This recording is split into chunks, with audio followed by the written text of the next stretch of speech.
sent déjà une baisse considérable des prix des produits de première nécessité. Voilà, donc on a l'huile qui doit baisser. Nous sommes vraiment impatients de voir déjà que cette réforme soit mise en œuvre. Ce que j'attends du gouvernement, c'est d'abord de mettre un peu plus de pression encore au niveau de la direction générale de la concurrence et de la consommation, afin qu'ils puissent bien veiller sur la flambée des prix. Par exemple, nous avons des détaillants, nous avons des commerçants qui vendent des produits parfois à des prix un peu déraisonnables. Ces quelques réactions des Gabonais que nous avons rencontrés dans les rues de Libreville ont en commun le cri de cœur de tout un peuple, celui de voir le coût de la vie soutenable, le pouvoir d'achat étant faible aujourd'hui avec l'inflation galopante. Arrêtons-nous un instant pour en parler. Le pouvoir d'achat correspond à la quantité de biens et de services qu'un revenu permet d'acheter. Le pouvoir d'achat dépend alors du niveau de revenu et du niveau des prix. L'évolution du pouvoir d'achat correspond donc à la différence entre l'évolution des revenus des ménages et l'évolution des prix. Si les revenus sont supérieurs aux prix, le pouvoir d'achat augmente. Dans le cas contraire, il diminue.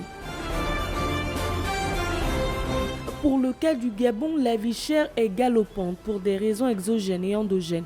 En guise de riposte, le gouvernement gabonais a mis en place une nouvelle mercuriale de 48 produits importés. À cela s'ajoutent les subventions de l'État dans les secteurs des hydrocarbures et alimentaires qui coûtent au budget une trentaine de milliards par an.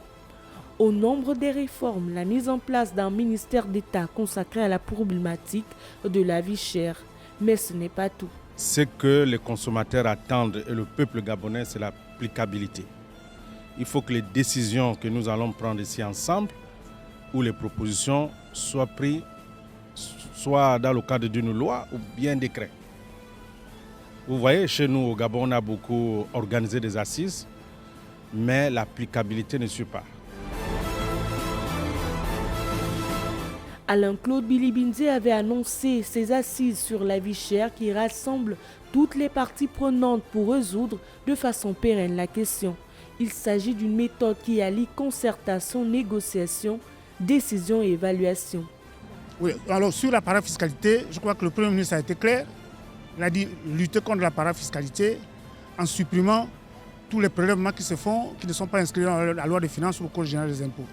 Autrement dit, c'est mettre en branle ou bien mettre à bas tout ce que les administrations font au niveau, par exemple, des arrêtés, ou les administrations ou les collectivités locales par les arrêtés, et qui ne sont pas inscrits dans la loi des finances. De cette grande rencontre, on s'attend à des solutions made in Gabon avec en ligne de mire l'alimentation, le logement, la parafiscalité, le transport, la santé, l'éducation.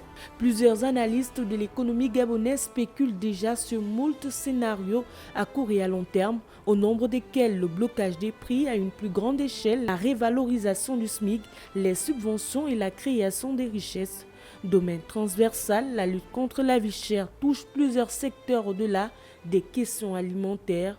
Mais ces assises seront-elles pour autant la solution miracle contre la vie chère? Nous y reviendrons.